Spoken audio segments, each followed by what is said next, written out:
ಎಲ್ರಿಗೂ ನಮಸ್ಕಾರ. ಕರಾವಳಿ ಸ್ವಾದಕ್ಕೆ ಸ್ವಾಗತ. ಇವತ್ತಿನ ವಿಡಿಯೋದಲ್ಲಿ 2 ರೀತಿಯ ವಡೆ ರೆಸಿಪಿನ ಹೇಗೆ ಮಾಡೋದು ಅಂತ ತೋರಿಸ್ಕೊಡ್ತಾ ಇದ್ದೀನಿ. ಮೊದಲಿಗೆ ರವೆ ವಡೆ ಹೇಗೆ ಮಾಡೋದು ಅಂತ ನೋಡೋಣ.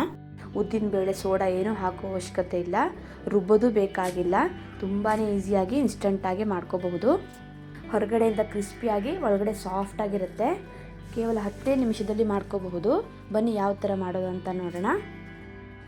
ನಾನಿಲ್ಲಿ ಸ್ಟೋವ್ ಮೇಲೆ ಪ್ಯಾನ್ ಇಟ್ಟು ಅದರಲ್ಲಿ 1/4 ಕಪ್ ಆಗುವಷ್ಟು ನೀರನ್ನು ಹಾಕೋತಾ ಇದ್ದೀನಿ.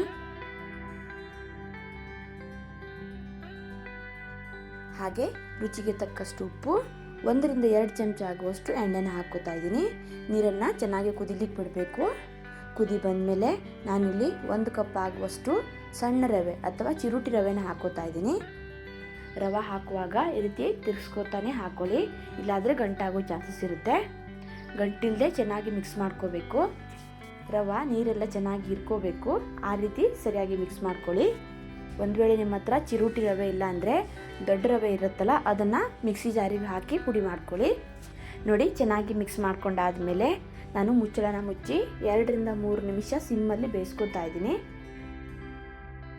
ಈ ರೀತಿ ಸಿಮ್ಮಲ್ಲಿ ಬೇಯಿಸ್ಕೊಂಡಾದ್ಮೇಲೆ ಚೆನ್ನಾಗಿ ಒಂದ್ಸಲ ಮಿಕ್ಸ್ ಮಾಡ್ಕೋತಾ ಇದ್ದೀನಿ.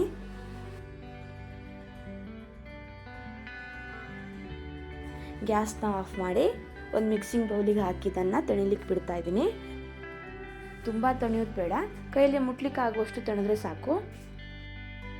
ತಣಿಸ್ಕೊಂಡು ನಾದ್ಕೊಂಡ್ರೆ ಇದು ಸ್ವಲ್ಪ ಗಟ್ಟಿ ಆಗುತ್ತೆ, ಆವಾಗ ಚೆನ್ನಾಗಿ ನಾದಲಿಕ್ಕೆ ಕಷ್ಟ ಆಗ್ಬೋದು. ಹಾಗಾಗಿ ಸ್ವಲ್ಪ ಬಿಸಿರುವಾಗಲೇ ಚೆನ್ನಾಗಿ ನಾದ್ಕೊಳ್ಳಿ. ರವೆ ಮತ್ತು ನೀರು ಹಾಕ್ಕೊಳ್ಳುವಾಗ ಒಂದೇ ಕಪ್ನ ಅಳತೆಯಲ್ಲಿ ತೊಗೊಳ್ಳಿ. 1/4 ಕಪ್ ನೀರಿಗೆ 1 ಕಪ್ ಆಗುವಷ್ಟು ರವೆ ತೊಗೊಂಡ್ರೆ ಪರ್ಫೆಕ್ಟಾಗಿ ಬರುತ್ತೆ. ಸ್ವಲ್ಪ ಗಟ್ಟಿಯಾಗಿ ಚೆನ್ನಾಗಿ ನಾದಲಿಕ್ಕೆ ಆಗಲ್ಲ ಅನಿಸಿದರೆ ಸ್ವಲ್ಪ ನೀರನ್ನು ಹಾಕಿ ಸರಿಯಾಗಿ ನಾದ್ಕೊಳ್ಳಿ, ಆವಾಗ ಸರಿಯಾಗತ್ತೆ. ಇದನ್ನು ಚೆನ್ನಾಗಿ ನಾದ್ಕೊಳ್ಳೋದು ತುಂಬಾ ಮುಖ್ಯ. ನೀವು ಎಷ್ಟು ಚೆನ್ನಾಗಿ ನಾದ್ಕೋತೀರಲ್ವ ಅಷ್ಟು ಚೆನ್ನಾಗಿ ವಡೆ ಬರುತ್ತೆ. ಸಾಫ್ಟಾಗಿ ಇದನ್ನು ನಾದ್ಕೋಬೇಕು. ಒಂದು ವೇಳೆ ಗಟ್ಟಿ ಆಯಿತು ಅಂದರೆ ಸ್ವಲ್ಪ ನೀರು ಅಥವಾ ಎಣ್ಣೆನ ಹಾಕಿ ಚೆನ್ನಾಗಿ ನಾದ್ಕೊಳ್ಳಿ. ನೋಡಿ, ಈ ರೀತಿ ಇಷ್ಟು ಸಾಫ್ಟಾಗಿ ನಾದ್ಕೋಬೇಕು.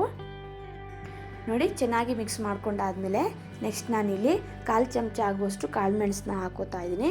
ಕಾಳುಮೆಣಸನ್ನ ಈ ರೀತಿ ಕ್ರಷ್ ಮಾಡಿ ಸೇರಿಸ್ಕೋತಾ ಇದ್ದೀನಿ. ಹಾಗೆ ಚಿಕ್ಕದಾಗಿ ಕಟ್ ಮಾಡಿರೋ 1 ಹಸಿಮೆಣಸಿನ್ಕಾಯಿ, ಸ್ವಲ್ಪ ಕರಿಬೇವು, ಹಾಗೆ ಸ್ವಲ್ಪ ಶುಂಠಿನೂ ಸೇರಿಸ್ಕೋತಾ ಇದ್ದೀನಿ. ನಂತರ ಅರ್ಧ ಚಮಚ ಆಗುವಷ್ಟು ಜೀರಿಗೆ, ಸ್ವಲ್ಪ ಚಿಕ್ಕದಾಗಿ ಕಟ್ ಮಾಡಿರೋ ಕೊತ್ತಂಬರಿ ಸೊಪ್ಪನ್ನ ಹಾಕೋತಾ ಇದ್ದೀನಿ. ಎಲ್ಲವನ್ನು ಚಿಕ್ಕದಾಗಿ ಕಟ್ ಮಾಡಿ ಹಾಕೋಬೇಕು. ಹಾಗೆ 1/4 ಕಪ್ ಆಗುವಷ್ಟು ಮೊಸರನ್ನು ಹಾಕೋತಾ ಇದ್ದೀನಿ. ಆದಷ್ಟು ಸ್ವಲ್ಪ ಗಟ್ಟಿಯಾಗಿರೋ ಮೊಸರನ್ನ ತಗೊಳ್ಳಿ. ಮೊಸರು ತೆಳ್ಳಗಿದ್ರೆ ಹಿಟ್ಟು ಕೂಡ ತೆಳ್ಳಗಾಗ್ಬಿಡುತ್ತೆ. ಎಲ್ಲ ಕಡೆ ಚೆನ್ನಾಗಿ ಮಿಕ್ಸ್ ಆಗಬೇಕು. ಆ ರೀತಿ ಚೆನ್ನಾಗಿ ಇದನ್ನು ಮಿಕ್ಸ್ ಮಾಡ್ಕೊಳ್ಳಿ. ಆಲ್ರೆಡಿ ರವೆ ಬೇಯಿಸುವಾಗ ಉಪ್ಪು ಹಾಕಿರೋದ್ರಿಂದ ನಾನು ಮತ್ತೆ ಉಪ್ಪು ಹಾಕ್ತಾ ಇಲ್ಲ. ಉಪ್ಪೇನಾದರೂ ಕಡಿಮೆ ಇದ್ದರೆ ಚೆಕ್ ಮಾಡಿ ಸೇರಿಸ್ಕೊಳ್ಳಿ. ನೀವು ಎಷ್ಟು ಖಾರ ತಿಂತೀರಂತ ನೋಡಿಕೊಂಡು ಹಸಿಮೆಣಸಿನ್ಕಾಯಿನ ಹೆಚ್ಚು ಕಮ್ಮಿ ಹಾಕೋಬಹುದು. ನಾವಿಲ್ಲಿ ಕಾಳುಮೆಣಸು ಹಾಕಿರೋದ್ರಿಂದ ಕಾಳುಮೆಣಸು ಸ್ವಲ್ಪ ಖಾರ ಇರುತ್ತೆ. ನೋಡಿ, ಈ ರೀತಿ ಸಾಫ್ಟ್ ಆಗಬೇಕು. ಆ ರೀತಿ ಚೆನ್ನಾಗಿ ಮಿಕ್ಸ್ ಮಾಡಿ ನಾದ್ಕೋಬೇಕು. ನೆಕ್ಸ್ಟ್ ನಾನಿಲ್ಲಿ ವಡೆ ಮಾಡ್ಕೊಳ್ಳುವಾಗ ಕೈಗೆ ಅಂಟ್ಕೋಬಾರ್ದು ಅಂತ ಕೈಗೆ ಸ್ವಲ್ಪ ಎಣ್ಣೆನ ಹಚ್ಕೋತಾ ಇದ್ದೀನಿ. ನಂತರ ಸ್ವಲ್ಪ ಹಿಟ್ಟನ್ನು ತೊಗೋತಾ ಇದ್ದೀನಿ. ಜಾಸ್ತಿ ಹಿಟ್ಟು ತೊಗೋಬೇಡಿ. ವಡೆ ತುಂಬ ದೊಡ್ಡದಾಗಿ ಮಾಡಿಕೊಂಡ್ರೆ ಬೇಯಲಿಕ್ಕೆ ಸ್ವಲ್ಪ ಟೈಮ್ ಜಾಸ್ತಿ ತೊಗೊಳುತ್ತೆ. ಚೆನ್ನಾಗಿ ಇದನ್ನು ನಾದಿ ಉಂಡೆ ಥರ ಮಾಡ್ಕೊಳ್ಳಿ. ಆಮೇಲೆ ಅಂಗೇಲಿ ಥರ ಪ್ರೆಸ್ ಮಾಡಿ ಮಧ್ಯದಲ್ಲಿ ಒಂದು ಹೋಲ್ ಮಾಡಿದರೆ ಆಯಿತು. ತುಂಬಾ ಸಿಂಪಲು, ಈಸಿಯಾಗಿ 10 ನಿಮಿಷದಲ್ಲಿ ಈ ವಡೆನ ಮಾಡ್ಕೋಬಹುದು. ನೋಡಿ, ಈ ರೀತಿ ಮಾಡಿಕೊಂಡ್ರೆ ಆಯಿತು. ಎಷ್ಟು ಈಸಿಯಾಗಿ ಮಾಡ್ಕೋಬಹುದಲ್ವಾ? ನೋಡಿ, ಇದೇ ರೀತಿ ಎಲ್ಲ ವಡೆನೂ ಮಾಡಿಟ್ಕೊಂಡಿದ್ದೀನಿ. ಈ ರೀತಿ ಮುಂಚೆನೇ ಮಾಡಿಟ್ಕೊಳ್ಳೋದ್ರಿಂದ ಎಣ್ಣೆಲಿ ಬಿಡುವಾಗ ಈಸಿ ಆಗುತ್ತೆ. ನಾನು ಆಲ್ರೆಡಿ ಎಣ್ಣೆನ ಕಾಯ್ಲಿಕ್ಕೆ ಇಟ್ಟಿದ್ದೆ. ಎಣ್ಣೆ ಚೆನ್ನಾಗಿ ಕಾದ್ಮೇಲೆ ಒಂದೊಂದಾಗಿ ಎಣ್ಣೆಲಿ ಬಿಟ್ಟರೆ ಆಯಿತು. ಗ್ಯಾಸ್ನ ಮೀಡಿಯಮ್ ಫ್ಲೇಮಲ್ಲಿ ಇಟ್ಕೊಂಡೆ ಫ್ರೈ ಮಾಡ್ಕೊಳ್ಳಿ. ಯಾವುದೇ ಕಾರಣಕ್ಕೂ ಹೈ ಫ್ಲೇಮಲ್ಲಿ ಇಟ್ಕೋಬೇಡಿ. ಹೈ ಫ್ಲೇಮಲ್ಲಿ ಇಟ್ಟರೆ ಒಳಗಡೆ ಸರಿಯಾಗಿ ಬೇಯಲ್ಲ, ಹೊರಗಡೆಯಿಂದ ಬೇಗ ಕಪ್ಪಗಾಗ್ಬಿಡುತ್ತೆ. ಹಾಕಿದ ತಕ್ಷಣ ಇದನ್ನು ಮಗ್ಸ್ಲಿಕ್ಕೆ ಹೋಗ್ಬಿಡಿ. 1 ನಿಮಿಷ ಹಾಗೆ ಬಿಡಿ. ಸ್ವಲ್ಪ ಹೊತ್ತಾದಮೇಲೆ ನಾನು ಇದನ್ನು ಮಗ್ಚಾಕ್ತಾ ಇದ್ದೀನಿ. ಎಲ್ಲವನ್ನು ಮಗ್ಚಾಕಿ ಈ ರೀತಿ ಸರಿಯಾಗಿ ಫ್ರೈ ಮಾಡ್ಕೊಳ್ಳಿ. ಸರಿಯಾಗಿ ಈ ರೀತಿ ಮಗ್ಚಾಕಿ ಫ್ರೈ ಮಾಡ್ಕೊಳ್ಳೋದ್ರಿಂದ ಎಲ್ಲ ಕಡೆ ಚೆನ್ನಾಗಿ ಬೇಯುತ್ತೆ. ಕ್ರಿಸ್ಪಿಯಾಗಿ ಈ ರೀತಿ ಹೊಂಬಣ್ಣ ಬರೋ ತನಕ ಇದನ್ನು ಸರಿಯಾಗಿ ಫ್ರೈ ಮಾಡ್ಕೊಳ್ಳಿ. ನೋಡಿ, ಇಷ್ಟಾದರೆ ಸಾಕು. ನಾನಿವಾಗ ಎಣ್ಣೆಯಿಂದ ತೆಗಿತಾ ಇದ್ದೀನಿ. ನೋಡಿ, ಎಷ್ಟು ಚೆನ್ನಾಗಿ ಬಂದಿದೆ ಅಲ್ವಾ? ಉಳಿದಿರೋದನ್ನು ಅದೇ ಥರ ಫ್ರೈ ಮಾಡಿಕೊಂಡ್ರೆ ಆಯಿತು. ಎಲ್ಲವನ್ನು ಫ್ರೈ ಮಾಡ್ಕೊಂಡಾದ್ಮೇಲೆ ನಾನಿವಾಗ ಸರ್ವ್ ಮಾಡ್ತಾ ಇದ್ದೀನಿ. ನಾನಿಲ್ಲಿ ಟೊಮ್ಯಾಟೊ ಸಾಸ್ ಮತ್ತು ಚಟ್ನಿ ಜೊತೆ ಸರ್ವ್ ಮಾಡ್ಕೋತಾ ಇದ್ದೀನಿ. ಉದ್ದು ಸೋಡಾ ಏನು ಹಾಕದೆ ಎಷ್ಟು ಚೆನ್ನಾಗಿ ಬಂದಿದೆ ಅಲ್ವಾ? ಹೊರಗಡೆಯಿಂದ ಕ್ರಿಸ್ಪಿಯಾಗಿ ಒಳಗಡೆ ಸಾಫ್ಟಾಗಿ ಬಂದಿದೆ. ತುಂಬಾ ಚೆನ್ನಾಗಿ ಬಂದಿದೆ. ರವಾ ವಡೆ ಹೇಗೆ ಮಾಡೋದು ಅಂತ ನೋಡಿದ್ರಲ್ವಾ. ನೆಕ್ಸ್ಟ್ ಕೇವಲ 1 ಕಪ್ ಅವಲಕ್ಕಿನ ಬಳಸಿ ಗರ್ಗರಿಯಾದ ವಡೆ ಹೇಗೆ ಮಾಡೋದು ಅಂತ ತೋರಿಸ್ಕೊಡ್ತಾ ಇದ್ದೀನಿ. ಮನೇಲಿರೋ ಪದಾರ್ಥದಿಂದನೇ ತುಂಬಾ ಸುಲಭದಲ್ಲಿ ಈ ಸ್ನ್ಯಾಕ್ಸ್ನ ಮಾಡ್ಕೋಬಹುದು. ಸಂಜೆ ಬಿಸಿ ಬಿಸಿ ಟೀ ಜೊತೆ ತುಂಬಾ ಚೆನ್ನಾಗಿರುತ್ತೆ. ಬನ್ನಿ ಮಾಡುವ ವಿಧಾನ ನೋಡೋಣ. ವಡೆ ಮಾಡಲಿಕ್ಕೆ ಮೊದಲಿಗೆ ನಾನಿಲ್ಲಿ ಒಂದು ಮಿಕ್ಸಿಂಗ್ ಬೌಲ್ ತೊಗೊಂಡು 1 ಕಪ್ ಆಗುವಷ್ಟು ದಪ್ಪ ಅವಲಕ್ಕಿ ಹಾಕೋತಾ ಇದ್ದೀನಿ. ಅವಲಕ್ಕಿನ ಚೆನ್ನಾಗಿ ಒಂದ್ಸಲ ತೊಳ್ಕೊಂಡು ನಂತರ ಸ್ವಲ್ಪ ನೀರು ಹಾಕಿ ಅವಲಕ್ಕಿನ ನೆನೆಸ್ಕೋಬೇಕಾಗತ್ತೆ. ಅವಲಕ್ಕಿ ಸಾಫ್ಟ್ ಆಗಬೇಕು. ಒಂದು 10 ರಿಂದ 15 ನಿಮಿಷ ನೆನೆಸಿದ್ರೆ ಸಾಕು. ಅದೇ ಕಪ್ನ ಅಳತೆಯಲ್ಲಿ ಅರ್ಧ ಕಪ್ಗಿಂತ ಸ್ವಲ್ಪ ಕಡಿಮೆ ನೀರು ಹಾಕ್ಕೊಂಡಿದ್ದೀನಿ. ನಂತರ ಇದನ್ನು ನೆನೆಲಿಕ್ಕೆ ಬಿಡೋಣ. ಒಂದು 15 ನಿಮಿಷ ಹೀಗೆ ಬಿಟ್ಬಿಡಿ. ಅವಲಕ್ಕಿ ನೀರೆಲ್ಲ ಹೀರ್ಕೊಂಡು ಸಾಫ್ಟ್ ಆಗಬೇಕು.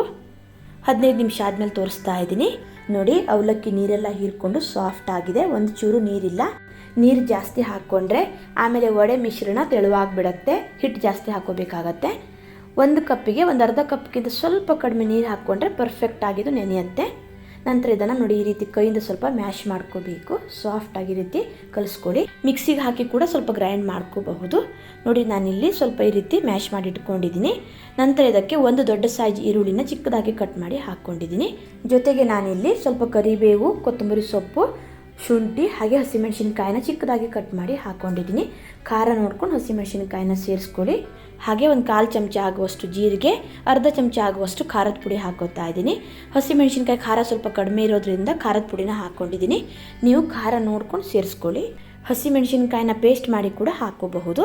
ಇದೆಲ್ಲವನ್ನು ಹಾಕಿ ಚೆನ್ನಾಗಿ ಇದನ್ನು ಮಿಕ್ಸ್ ಮಾಡ್ಕೊಳ್ಳಿ. ಸಾಫ್ಟ್ ಆಗಬೇಕು, ಅಂದರೆ ಉಂಡೆ ಕಟ್ಲಿಕ್ಕೆ ಆಗಬೇಕು. ಆ ರೀತಿ ಇದನ್ನು ಚೆನ್ನಾಗಿ ಮ್ಯಾಶ್ ಮಾಡ್ಕೋಬೇಕು.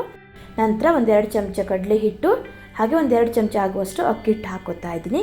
ರುಚಿಗೆ ತಕ್ಕಷ್ಟು ಉಪ್ಪು, 1 ರಿಂದ 2 ಚಮಚ ಆಗುವಷ್ಟು ನೀರು ಹಾಕ್ಕೊಂಡು ಇದೆಲ್ಲವನ್ನು ಚೆನ್ನಾಗಿ ಮಿಕ್ಸ್ ಮಾಡ್ಕೊಳ್ಳಿ. ನೀರು ಬೇಕಿದ್ರಷ್ಟೇ ಹಾಕ್ಕೊಳ್ಳಿ. ಸ್ವಲ್ಪ ಡ್ರೈ ಅನಿಸ್ತಾ ಇರೋದ್ರಿಂದ 1-2 ಚಮಚ ಆಗುವಷ್ಟು ನೀರು ಹಾಕ್ಕೊಂಡಿದ್ದೀನಿ. ಜಾಸ್ತಿ ನೀರು ಹಾಕಿ ತೆಳ್ಳಗೆ ಮಾಡ್ಕೊಳ್ಳಿಕ್ಕೆ ಹೋಗಬೇಡಿ. ಕಡಲೆ ಹಿಟ್ಟು ಇಲ್ಲ ಅಂತಂದರೆ ಬರೀ ಅಕ್ಕಿ ಹಿಟ್ಟು ಹಾಕಿ ಕೂಡ ಮಾಡ್ಕೋಬಹುದು. ನಂತರ ಇದೆಲ್ಲವನ್ನು ಚೆನ್ನಾಗಿ ಮಿಕ್ಸ್ ಮಾಡಿಕೊಂಡು ನೋಡಿ ಈ ರೀತಿ ಹಿಟ್ಟು ರೀತಿ ರೆಡಿ ಮಾಡ್ಕೋಬೇಕು. ಅಂದರೆ ಉಂಡೆ ಕಟ್ಲಿಕ್ಕೆ ಆಗಬೇಕು. ನೋಡಿ ಈ ರೀತಿ ಸಾಫ್ಟಾಗಿ ಹಿಟ್ಟನ್ನು ರೆಡಿ ಮಾಡ್ಕೋಬೇಕು. ನೆಕ್ಸ್ಟ್ ಇವಾಗ ವಡೆ ಹೇಗೆ ಮಾಡ್ಕೊಳ್ಳೋದಂತ ನೋಡೋಣ. ವಡೆ ಮಾಡೋದಕ್ಕಿಂತ ಮುಂಚೆ ಕೈಗೆ ಸ್ವಲ್ಪ ಎಣ್ಣೆ ಹಚ್ಕೊಳ್ಳಿ, ಹಿಟ್ಟು ಅಂಟ್ಕೊಳ್ಳಲ್ಲ. ನಂತರ ಸ್ವಲ್ಪ ಮಿಶ್ರಣನ ತಗೊಂಡು ಈ ರೀತಿ ಉಂಡೆನ ಮಾಡಿಕೊಂಡು ಅಂಗೈಲಿ ನೋಡಿ ಈ ರೀತಿ ಇಟ್ಟು 2 ಕೈಯಿಂದ ಪ್ರೆಸ್ ಮಾಡಿದರೆ ವಡೆ ರೆಡಿ ಆಗುತ್ತೆ. ವಡೆ ಯಾವ ಸೈಜಲ್ಲಿ ಬೇಕು ಅಂತ ನೋಡಿಕೊಂಡು ಅಷ್ಟು ಹಿಟ್ಟನ್ನು ತೊಗೊಂಡು ಉಂಡೆನ ಮಾಡ್ಕೊಳ್ಳಿ. ನೋಡಿ ಎಷ್ಟು ಈಸಿಯಾಗಿ ಮಾಡ್ಕೋಬಹುದಂತ. ಇದೇ ರೀತಿ ಇನ್ನೊಂದು ಮಾಡಿ ತೋರಿಸ್ತಾ ಇದ್ದೀನಿ. ಕೇವಲ 20 ರಿಂದ 25 ನಿಮಿಷಕ್ಕೆಲ್ಲ ಈ ವಡೆನ ಮಾಡ್ಕೋಬಹುದು. ಅವಲಕ್ಕಿನ ಒಂದು 10 ರಿಂದ 15 ನಿಮಿಷ ನೆನೆಸ್ಕೊಂಡ್ರೆ ಆಮೇಲೆ ಒಂದು 8 ರಿಂದ 10 ನಿಮಿಷಕ್ಕೆ ಈ ವಡೆನ ರೆಡಿ ಮಾಡ್ಕೋಬಹುದು. ವಡೆನ ತುಂಬ ದಪ್ಪ ಮಾಡ್ಕೊಳ್ಳಿಕ್ಕೆ ಹೋಗಬೇಡಿ. ಜಾಸ್ತಿ ದಪ್ಪ ಮಾಡಿಕೊಂಡ್ರೆ ಫ್ರೈ ಆಗ್ಲಿಕ್ಕೆ ಜಾಸ್ತಿ ಟೈಮ್ ತೊಗೊಳುತ್ತೆ. ಹಾಗೆ ತೀರಾ ತೆಳುವಾದರೂ ಚೆನ್ನಾಗಿರಲ್ಲ. ನೋಡಿ ಈ ರೀತಿ ಇಷ್ಟು ದಪ್ಪ ಮಾಡಿಕೊಂಡ್ರೆ ಪರ್ಫೆಕ್ಟ್ ಆಗಿ ಬರುತ್ತೆ. ಇದೇ ರೀತಿ ಎಲ್ಲ ವಡೆನೂ ಮಾಡಿಟ್ಕೊಂಡಿದ್ದೀನಿ. ನಾನು ತೊಗೊಂಡಿರೋ ಕ್ವಾಂಟಿಟಿಯಲ್ಲಿ ನನಗಿಲ್ಲಿ 9 ವಡೆ ಆಗಿದೆ. ಇನ್ನೂ ಚಿಕ್ಕ ಸೈಜಲ್ಲಿ ಮಾಡೋದಾದರೆ ಒಂದು 10 ರಿಂದ 12 ವಡೆನ ಮಾಡ್ಕೋಬಹುದು. ಈ ರೀತಿ ಮುಂಚೆನೇ ಮಾಡಿಟ್ಕೊಂಡ್ರೆ ಫ್ರೈ ಮಾಡುವಾಗ ಈಸಿ ಆಗುತ್ತೆ. ನಂತರ ಇದನ್ನು ಎಣ್ಣೆಯಲ್ಲಿ ಫ್ರೈ ಮಾಡಿಕೊಂಡ್ರೆ ಆಯಿತು. ಎಣ್ಣೆನ ಮೀಡಿಯಮ್ ಆಗಿ ಕಾಯಿಸ್ಕೊಂಡು ಒಂದೊಂದಾಗಿ ಎಣ್ಣೆಲಿ ಬಿಟ್ಟು ಫ್ರೈ ಮಾಡಿಕೊಂಡ್ರೆ ಆಯಿತು. ಹಾಕಿದ ತಕ್ಷಣ ಮುಚ್ಲಿಕ್ಕೆ ಹೋಗಬೇಡಿ. ನೋಡಿ ಈ ರೀತಿ ಮೇಲ್ಗಡೆ ಬಂದಾಗ ನಿಧಾನಕ್ಕೆ ಇದನ್ನು ಮಗ್ಚಾಕಿ ಫ್ರೈ ಮಾಡ್ಕೋಬೇಕು. ಗ್ಯಾಸ್ನ ಮಧ್ಯಮ ಉರಿಯಲ್ಲಿ ಇಟ್ಕೊಂಡು ಫ್ರೈ ಮಾಡ್ಕೋಬೇಕು. ಹಾಗೆ ಎಣ್ಣೆನೂ ಕೂಡ ಮೀಡಿಯಮ್ ಆಗಿ ಕಾದಿರಬೇಕು. ಆವಾಗ ಈ ರೀತಿ ತಿರುಗಿಸ್ತಾನೆ ಚೆನ್ನಾಗಿ ಫ್ರೈ ಮಾಡ್ಕೊಳ್ಳಿ. ಎಲ್ಲ ಕಡೆ ಚೆನ್ನಾಗಿದ್ದು ಫ್ರೈ ಆಗಬೇಕು. ಬಬಲ್ಸ್ ಎಲ್ಲ ಸ್ವಲ್ಪ ಕಡಿಮೆಯಾಗಿ ಕ್ರಿಸ್ಪಿಯಾಗಿ ಹೊಂಬಣ್ಣ ಬರೋ ತನಕ ಚೆನ್ನಾಗಿ ಇದನ್ನು ಫ್ರೈ ಮಾಡ್ಕೋಬೇಕು. ನೋಡಿ ಚೆನ್ನಾಗಿದು ಫ್ರೈ ಆಗಿದೆ. ಎಣ್ಣೆಯಿಂದ ತೆಗಿತಾ ಇದ್ದೀನಿ. ಇದೇ ರೀತಿ ಎಲ್ಲ ವಡೆನೂ ಫ್ರೈ ಮಾಡಿಕೊಂಡ್ರೆ ಆಯಿತು. ಕೇವಲ 1 ಕಪ್ ಅವಲಕ್ಕಿನ ಬಳಸಿ ನೋಡಿ ಈ ರೀತಿ ಮನೇಲಿರೋ ಪದಾರ್ಥದಿಂದನೇ ರುಚಿಯಾದ ವಡೆನ ಮಾಡ್ಕೋಬಹುದು. ತುಂಬಾ ಚೆನ್ನಾಗಿರುತ್ತೆ. ಸಂಜೆ ಟೈಮಲ್ಲಿ ಬಿಸಿ ಬಿಸಿ ಟೀ ಜೊತೆ ಈ ರೀತಿ ವಡೆ ಇದ್ದರೆ ಸೂಪರ್ ಆಗಿರುತ್ತೆ. ನಾನಿಲ್ಲಿ ಚಟ್ನಿ ಜೊತೆ ಸರ್ವ್ ಮಾಡ್ಕೊಂಡಿದ್ದೆ, ಸಖತ್ತಾಗಿತ್ತು. ಇವತ್ತಿನ ವಿಡಿಯೋ ಇಷ್ಟ ಆದರೆ ಲೈಕ್, ಶೇರ್, ಕಮೆಂಟ್ ಮಾಡೋದನ್ನು ಮರಿಬೇಡಿ. ಮತ್ತೆ ಸಿಗ್ತೀನಿ ಹೊಸ ವಿಡಿಯೋ ಒಂದಿಗೆ. ಧನ್ಯವಾದಗಳು.